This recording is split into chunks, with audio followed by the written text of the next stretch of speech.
بخاری میں یہ ہے، بخاری میں وہ ہے. تم جانتے نہیں ہو کہ امام بخاری علیہ الرحمہ نے کتنا زبردست کام کیا ہے.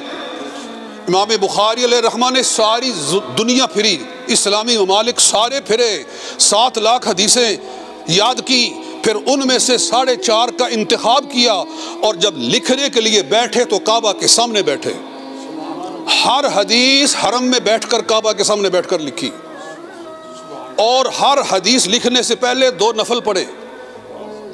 ہر حدیث کو لکھنے سے پہلے 2 نفل پڑھے، پڑھ کر استخارہ کیا، اور پھر جب جواب آیا تو پھر حدیث کو لکھا. جی اس طرح بخاری شریف تیار ہوئی ہے. تو بات بخاری کی آگے میں نے کہی. بخاری کے اندر ایک پورا چیپٹر ہے تفسیر القرآن. انہوں نے ہر سورت کے نیچے ان کے معیار کے مطابق انہیں جو حدیثیں ملی ہیں تفسیر کے حوالے سے انہوں نے اس کے اندر درج کی ہے.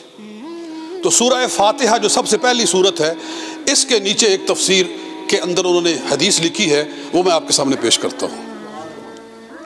حدیث یہ ہے کہ سید عالم صلی اللہ علیہ وآلہ وسلم عبداللہ بن ابی اوفا رضی اللہ تعالیٰ ایک صحابی ہیں. ان کو حضور علیہ السلام نے بلایا. وہ نماز پڑھ رہے تھے، وہ نماز پڑھ رہے تھے. حضور صلی اللہ علیہ وسلم نے ان کو بلایا.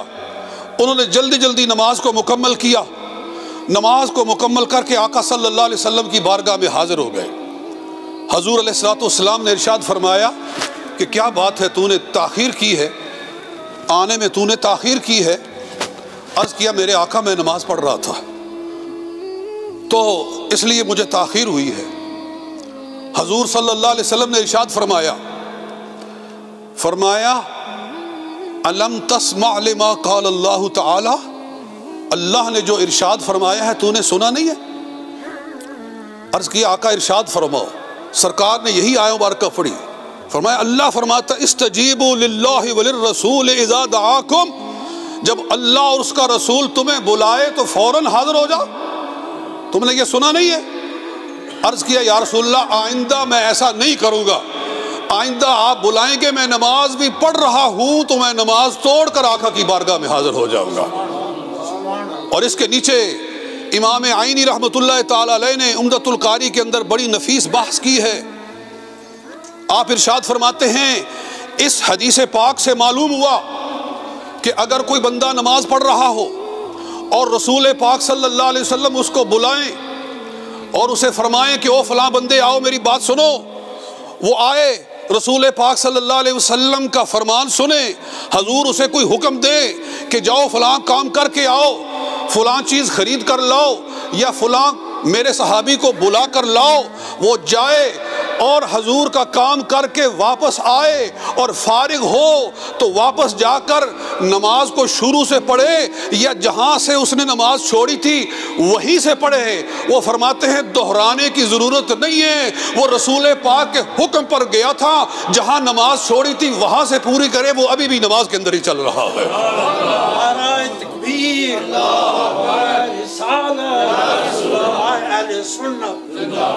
جی یہ اگر عمدۃ القاری میں حضرت امام بدر الدین عینی رحمۃ اللہ تعالیٰ نے نہ فرمایا ہو تو آپ مجھ سے پوچھیں کہ آپ نے غلط کہا ہے.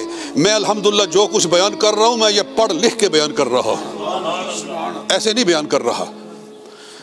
اس سے اندازہ ہوتا ہے کہ رسول اللہ صلی اللہ علیہ وسلم کا اللہ کے ہاں کیا مقام ہے، کیا احترام ہے کہ نماز بھی پڑھ رہا ہے. ایک صحابی نماز پڑھ رہا ہے، آقا بلائیں اس پر لازم ہے کہ نماز چھوڑ کر حضور کی بارگاہ میں آئے. اور اس شاک کہتے ہیں کیوں کہ وہ تو نماز پڑھ رہا ہے، وہ نماز چھوڑ کر حضور کی بارگاہ میں آئے. فرماتے ہیں اس لیے کہ وہ کعبہ کی طرف، حالانکہ ہمارا یہ حال ہے کہ ہمارا رخ اگر کعبہ سے پھر جائے تو ہماری نماز ٹوٹ جاتی ہے. جی ہم اگر اس طرح ٹرن آؤٹ ہو جائیں تو ہماری نماز ٹوٹ جاتی ہے، جاتی رہتی ہے، مگر اس کی نماز نہیں ٹوٹے گی. اس لیے اس کا رخ کعبہ سے پھرا ہے اور اس کی طرف پھرا ہے جس کو کعبے کا بھی کعبہ بنایا گیا. میرے آقا کعبہ کا بھی کعبہ ہے۔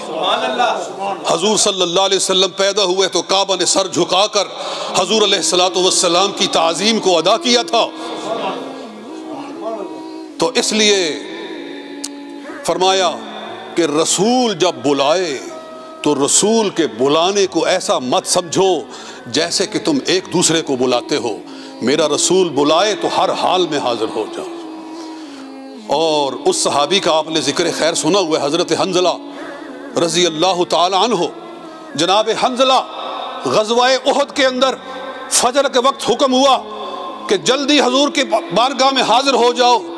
وہ اپنی بیوی کے قریب گئے تھے، اسی رات ان کا وہ لالت العروس تھی، ان کی رخصتی والی رات تھی، پچھلی رات ہی ان کی شادی ہوئی تھی۔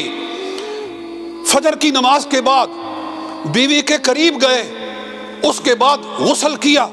ادھر آواز آ رہی ہے حضور بلا رہے ہیں، وہ غسل کرتے ہیں لیکن جلدی جلدی غسل کیا۔ جلدی جلدی غسل کرنے کی وجہ سے جسم کے کئی حصے خشک رہ گئے، جسم کے بعض حصے خشک رہ گئے، پورا غسل نہیں ہو سکا۔ لیکن چونکہ حضور کا حکم آ رہا تھا، منادی آ رہی تھی کہ حضور بلا رہے ہیں، سرکار بلا رہے ہیں، دوڑو جلدی کرو۔ انہوں نے جلدی جلدی غسل کیا۔ غسل ان کا پورا نہ ہو سکا، گئے حضور کی بارگاہ میں اور پھر جنگ میں پہنچے، جنگ کے اندر شہید ہو گئے۔ ان کی لاش نہیں مل رہی ہے۔ صحابہ کرام نے کہا حنظلہ کی لاش نہیں مل رہی ہے۔ سرکار نے فرمایا میں نے اپنی آنکھوں سے دیکھا ہے، فرشتے اس کو اٹھا کر لے گئے ہیں، اس کو جنت میں سے غسل دے کر واپس لے آئے گے۔ جی اس لیے ان کا نام ہے غسیل ملائکہ۔ مطلب یہ ہے کہ رسول اللہ صلی اللہ علیہ وآلہ وسلم جب بلائیں تو پھر جس بھی حالت میں ہو تاخیر نہ کرو، آقا کی بارگاہ میں فوراً حاضر ہو جاؤ۔ یہ دو تفسیریں ہو گئی، اور تیسری تفسیر یہ ہے کہ دعا کا ایک مطلب ہوتا ہے یوں دعا کرنا بھی، اس کو بھی دعا کہتے ہیں نا۔ تو تیسری تفسیر یہ ہے لا تجعلوا دعاء الرسول بینکم کدعاء بعضکم بعضا، کہ جب حضور تمہارے لیے دعا کریں، جب میرا حبیب تم میں سے کسی کے لیے دعا کرے تو آپ کی دعا کو ایسا نہ سمجھو جیسے تم ایک دوسرے کے لیے دعا کرتے ہو۔ جب رسول اللہ دعا کرتے ہیں تو بیڑا پار ہو جاتا ہے۔ سرکار جب دعا کرتے ہیں تو یہ دعا ایسی نہیں ہے جیسے تمہاری ایک دوسرے کے لیے دعا ہوتی ہے۔ جب رسول اللہ دعا کرتے ہیں تو رحمتوں کے دروازے کھل جاتے ہیں۔ جب حضور صلی اللہ علیہ وسلم دعا کرتے ہیں تو اجابت جوبن بن کے سیرا قبولیت کا لے کر حاضر ہو جاتی ہے۔ اللہ اللہ، اس پر ایک پورا باب ہے جو حضور کے سیرت نگاروں نے کہ سرکار کی دعاؤں کو اللہ نے کیسا کیسا قبول کیا۔